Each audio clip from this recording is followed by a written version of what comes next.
Hello, hello. Welcome to Top Shelf's Reviews.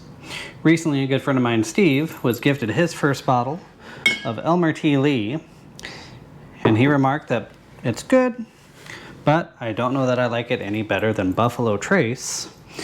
And based on the nearly double price tag, if you can even find it, I was curious if it was worth the hunt. I said, I bet you Eagle Rare smokes it. And he said, yeah, you might be right there. The Eagle Rare is a lot easier to find, although can be pricey. So I thought we'd throw it in a blind here and mix in one that is readily accessible and that I do kind of like, although it is sweet and simple. That is the Traveler. That's the collaboration between Harlan Wheatley of Buffalo Trace and Chris Stapleton. So a blend of a Tennessee whiskey and Buffalo Trace. So I know we have at least two of Mash Bill 1, one of Mash Bill 2, and a blend of who knows what. I've got them all poured here in these glasses. I don't know which is in which.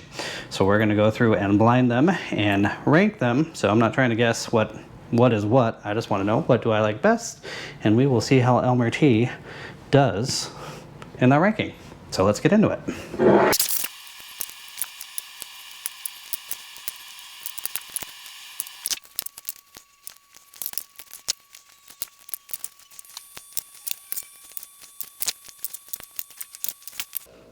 So after an initial test of each, very, very similar, almost a three-way tie at the top here.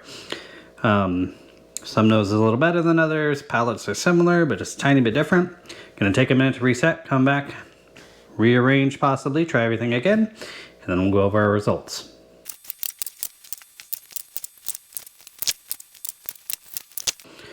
Okay. This is probably the hardest blind I've ever done. Like I said, it's nearly a three-way tie for first. All are good. Some are slightly better than others. All of these happen to be 90 proof, by the way. That just happens to be a happy accident.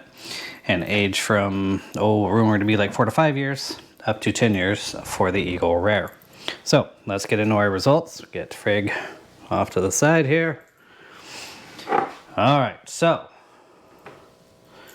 number one in last place, this had the most different nose of the bunch, and kind of the least character, I would call, was Elmer T. I thought that was a Traveler, just based on how different the nose seemed to be. Coming in third place was the Traveler. So sweet, approachable, 40 bucks in my area, so slightly cheaper than this guy, but findable.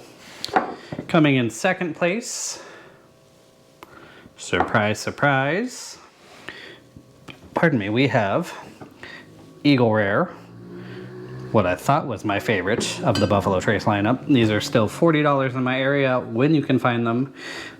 You can find them on shelves in Washington for $80. Not sure who would pay that, but you can find them. Which means, just to confirm, bottle number 2, Buffalo Trace, is my favorite, at least today, in this blind. Again, top 3 here, we're all kind of pick'ems. I do feel like this one was a little oakier, and probably twice as old as the Buffalo Trace. But apparently the lesson here is spend your $25 to $30, findable in my area, thankfully. I know that's not the case everywhere. But yeah, the cheapest and nearly most obtainable bottle on this lineup won. So, you know, price isn't everything. And you know what, if I did this again tomorrow, or heck, even later tonight, results may vary. But what surprised me the most is just how kind of down the line Elmer T ended up being there compared to the others. But not a bad whiskey in this group. Not saying Elmer T was bad, just compared to the others, it fell at the bottom today. For more information on all the whiskeys you see on this channel, visit TopShelfBackpacking.com. And until I see you again, cheers.